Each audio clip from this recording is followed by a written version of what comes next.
Baik, bismillahirrahmanirrahim. Assalamualaikum warahmatullahi wabarakatuh. Langsung saja teman-teman semuanya yang sedang menulis karya ilmiah, yang sedang menulis makalah, menulis skripsi, menulis jurnal. eh, kita akan membahas hal-hal teknis yang perlu diperhatikan supaya dalam penulisan karya ilmiahnya lancar dan mudah.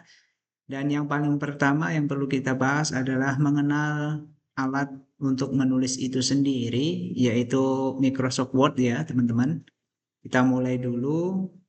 Kita ketika halaman buka tadi seperti ini, kemudian nanti kita klik New, blank dokumen.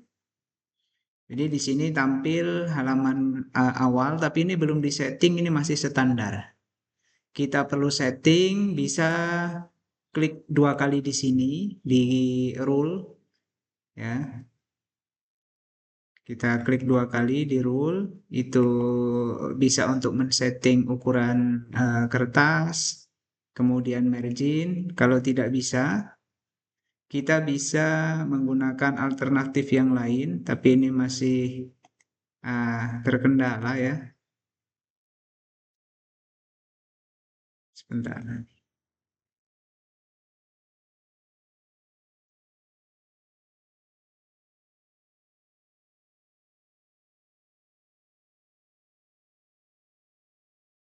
Oke, sudah tampil. Ini ukurannya, kertasnya. Kita kertasnya pakai A4. Kemudian marginnya karena kita mau belajar menulis skripsi sesuai aturan yang ditetapkan itu ukurannya 3 bak di atas, kiri 4 dan yang lain 3 cm. Seperti ini. Oke.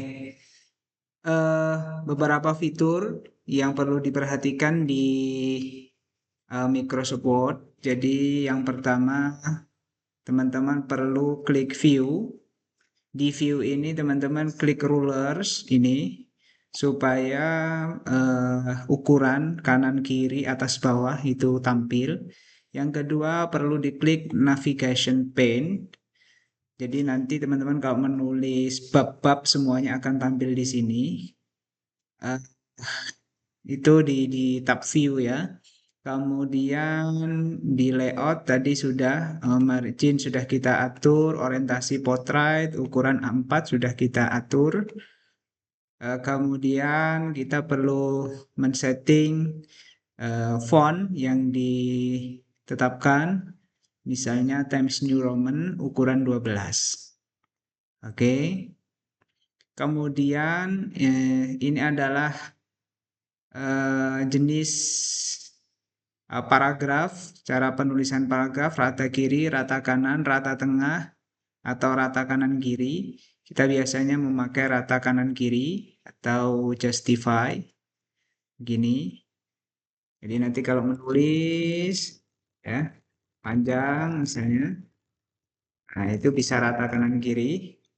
Karena kalau tidak itu tidak seperti ini,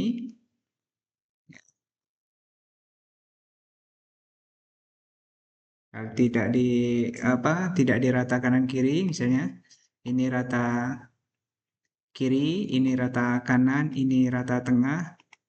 Nah, kalau kanan kiri rapi. Itu dulu. Kemudian yang perlu diperhatikan lagi nanti ketika menulis, kita akan menulis misalnya kita menulis bab satu atau kita mau menulis bab 3 lah. Teman-teman kita mau dibantu bab 3 misalnya. Bab 3 metodologi penelitian. Oke. Kita akan menulis yang pertama adalah eh, jenis dan pendekatan penelitian. Teman-teman kalau misalnya tidak apa belum tahu juga bagaimana mengatur huruf besar huruf kecil, teman-teman bisa save blok yang mau dirubah, misalnya di blok, kemudian shift, tekan shift dan F3. ini akan merubah mode tulisan. Jadi mana yang mau kita inginkan ya. Jadi kita mau yang kapital di awal kata, kecuali kata sambung ya, sambung. Misalnya jenis dan pendekatan penelitian, nanti yang kedua kita mau menulis tentang sumber data. Yang ketiga kita mau menulis teknik pengumpulan data. Yang keempat kita akan menulis teknik analisis data. Oke, sebelum analisis kita perlu teknik verifikasi data. Paling tidak di metodologi penelitian ada hal ini yang wajib tercantum. Nah, ini kan belum rapi, belum sesuai standar. Yang pertama kita perlu blok. Kalau mau manual, tapi saya tidak akan mengajarkan yang manual. Kalau manual misalnya di blok kita rata tengah gitu. Tapi saya tidak ingin mengajarkan hanya ini saja karena nanti kita butuh membuat daftar isi. Maka kita atur bahwa di tab sini di style kita akan tetapkan bahwa judul besar ini kita sebut dengan heading 1. Oke, kita edit headingnya, klik kanan, style, kemudian klik apply style, kita modify.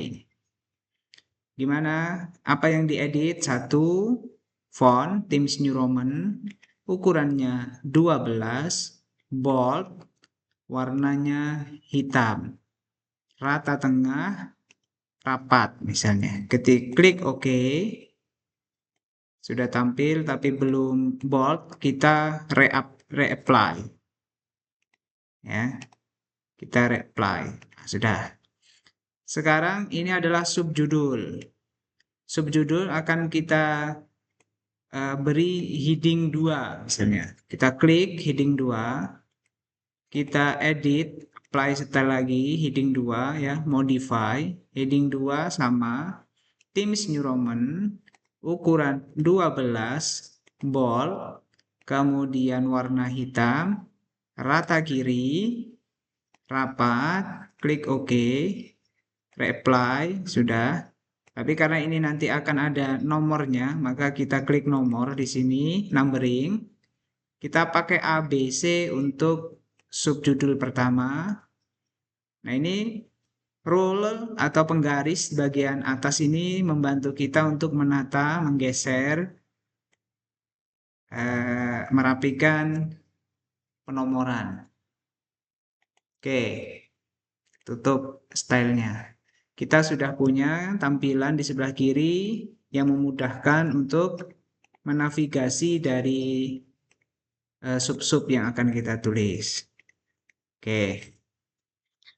Baik, kemudian kita akan menulis, kita enter, kita akan mengisi di bagian ini adalah tentang paragraf-paragraf yang berisi tentang jenis dan pendekatan penelitian, tapi kita atur dulu lagi, rata kanan kiri, kemudian fontnya juga Times New Roman, atau kita buat di sini normal, tapi normalnya kita edit. Normal kita adalah Times New Roman, ukuran 12, kemudian klik OK.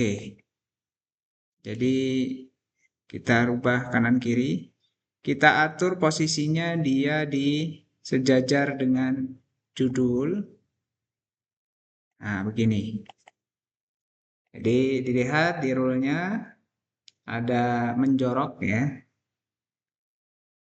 Kalau misal diatur dari tepi margin juga bisa, misalnya begini. 6 klik dari tepi margin misalnya, kita tinggal menyesuaikan. Nah, ini sudah aturannya 6 klik dari tepi margin.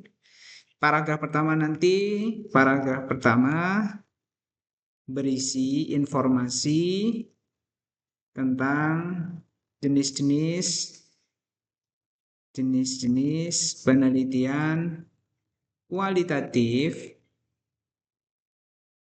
yang diutarakan atau yang ditulis oleh para pakar. Paragraf kedua berisi informasi tentang jenis penelitian yang digunakan oleh peneliti yang akan kita pakai, disertai dengan alasan relevansinya. Misalnya, kenapa kok pakai itu? Kenapa relevan jenis ini? Kita langsung jenis-jenis penelitian kualitatif ya, karena mayoritas yang akan kita bimbing semuanya kualitatif. Saya kira di jenis penelitian cukup 2, mungkin ditambah 1 lagi. Paragraf ketiga berisi pendekatan penelitian yang umumnya berupa perspektif ilmu tertentu. Misalnya pendekatannya historis, berarti menggunakan ilmu sejarah. Perspektif sosial berarti ilmu sosial. Perspektif sosial itu banyak, bisa fenomenologi, ya, semuanya yang logos-logos itu masuk ke pendekatan penelitian. Kemudian sumber data, sama sumber data ini kita awali, ini untuk mengkopas supaya tulisannya sama, formatnya sama. Kita atur dulu ini supaya rapat. Nah, setelah rapat, kita klik yang mau kita tiru. Kemudian ini ada format painter. Format painter ini bisa diklik langsung atau ya kita tempel di mana yang mau kita, jangan sampai salah ya. Harus kita klik di sini karena kita mau menirunya di sini. Biar sama persis. Atau kalau misal lupa, bisa undo, Ctrl Z. Yang manual adalah kita klik di sini yang mau kita tiru, kemudian kita klik Ctrl Alt C untuk tempat yang ditiru, misal di teknik kemudian kita Ctrl Alt V. Jadi seperti copy paste, hanya saja copy pastenya ditambahin ALT. Oke. Baik. Sumber data isinya apa? Paragraf pengantar dulu. Pengantar tentang sumber primer dan sumber sekunder. Baru kemudian sub 1, di sini sumber primer. Yang kedua, sumber sekunder. Yang pertama, sumber primernya apa? Ini nomornya juga kita sesuaikan posisinya. Nomor 1 sejajar dengan S misalnya. Kita copy supaya sama persis posisinya. Baru kemudian kita atur juga paragraf awalnya. Misalnya di sini. Apa itu sumber primer? Jelaskan, sebutkan di sini, sebutkan sumber primer yang digunakan. Kemudian yang kedua, sebutkan sumber pendukung atau sekunder. Primer itu harus langsung, kalau meneliti tentang buku ya buku itu yang menjadi sumber primer. Kalau meneliti tentang fenomena harus ada informan langsung, sosok orangnya yang jadi eh, yang memberikan data secara langsung, bukan perantara. Itu namanya primer. Kalau ada perantara, berarti bukan primer lagi. Apakah ada penelitian yang tidak punya sumber primer? Tentunya ada. Ya, tentunya ada. Tapi pasti dihindari, pasti dihindari. Karena hasil penelitiannya jadi tidak valid kalau tidak ada sumber primer. Oke. Begitu seterusnya untuk teknik format atau gaya penulisan. Oke, secara substansi akan kita bahas di kesempatan yang lain, tapi kita kesempatan kali ini hanya eh, memberikan wawasan singkat tentang bagaimana pola penulisan di Microsoft Word supaya nanti ketika menulis ini menjadi rapi, tidak perlu kerja dua kali, harus menulis, merapikan. Jadi sekali menulis, harapannya semuanya jadi rapi sesuai dengan ketentuan. Begitu. Semoga bermanfaat. Saya akhiri wallahul musta'an wa huwa waliyut taufik. Wassalamualaikum warahmatullahi wabarakatuh.